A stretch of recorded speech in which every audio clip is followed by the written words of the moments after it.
Okay, part two. Some of the questions that we asked were what was the original intention for the Europeans to leave England to set sail to the New World? Why did they do that in the first place? You had to play the first video, or you just have to remember from social studies back in the day. Exactly, for religious freedom. Yes. And what were the group of people who were already living, taking residence in the land when the Europeans, the new people came from England? What were the name of the people who were already there? Yes, indigenous people, Native Americans, exactly. And what was the name of the other ship that was supposed to set sail with the Mayflower? Exactly, the Speedwell. And why couldn't it go in the water? Because of the leaks. Yes, the leaks. Beautiful. All right, great. Part two, the Great Dying. Oh no, I'm sorry. When the Pilgrims stepped onto the beach of Cape Cod, they found a deserted village, empty fields and discarded tools, but they found none of the indigenous people, but they found something else. They found land, but they didn't find, like I said, the Native Americans who were living there. A disease brought by European traders and sailors several years earlier had devastated the village. Between 1616 and 1619, for 3 years, many thousands of indigenous people, as much as 90% of the coastal population, may have perished. The Wampanoag Nation called this time the Great Dying. And this is a woodcut art piece depicts the tragic losses of the Wampanoag people from smallpox and other diseases believed to be brought by the Europeans. The first Thanksgiving. Winter was quickly approaching when the Mayflower landed. The Pilgrims needed to find a place to build homes. They explored the area and found a spot near a brook. It showed evidence of the Great Dying, plowed fields, empty homes, and storehouses of supplies, which the Pilgrims took. They named it New Plymouth, after a town in England. The first winter in New Plymouth was difficult. The colonizers were running low on food, and it was too late for planting. More than half of them died from hunger and disease. Called the starving time, things looked bad for the Pilgrims.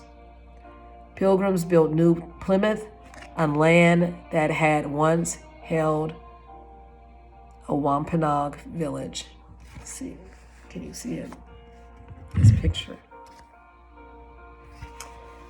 By March 1621, the Wampanoag Nation's Grand Chief, Massasoit, and his translator, Patuxet man named Tisquantum, met the Pilgrims. The Wampanoag people taught the Pilgrims how to plant crops, farm, and hunt in the region. 6 months later, the Pilgrims celebrated their first successful harvest. Tisquantum, also known as Squanto, was from the Patuxet band of the Wampanoag Nation. He was one of the native people who taught the Pilgrims how to live off the land.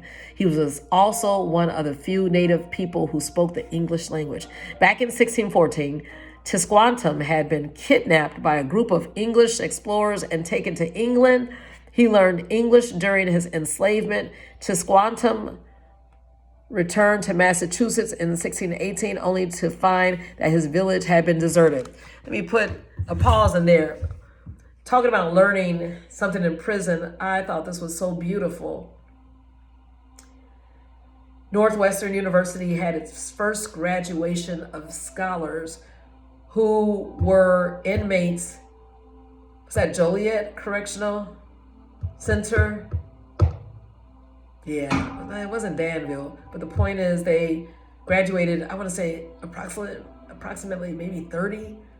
And now this was the male division.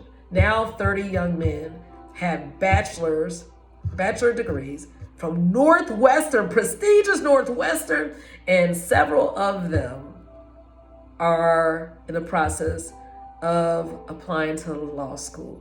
You're talking about something that was turned productive from perhaps a mistake, being in the wrong place at the wrong time, whatever the circumstances, but to learn. So I don't know if you have relatives or family members, and this might be especially difficult for you during this holiday season. Maybe this is the first Thanksgiving, maybe your nephew or niece or son or a loved one is locked away.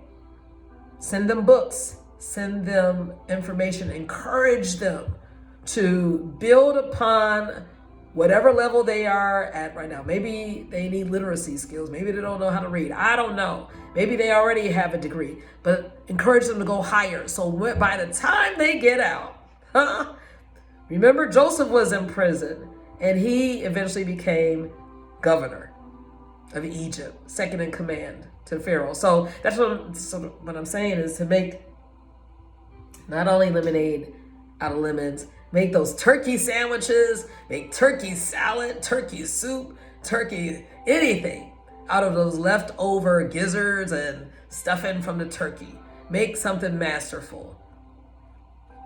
And everything works out. Everything works out. Let's not waste time. All right, so anyway, I just thought about it when I read that.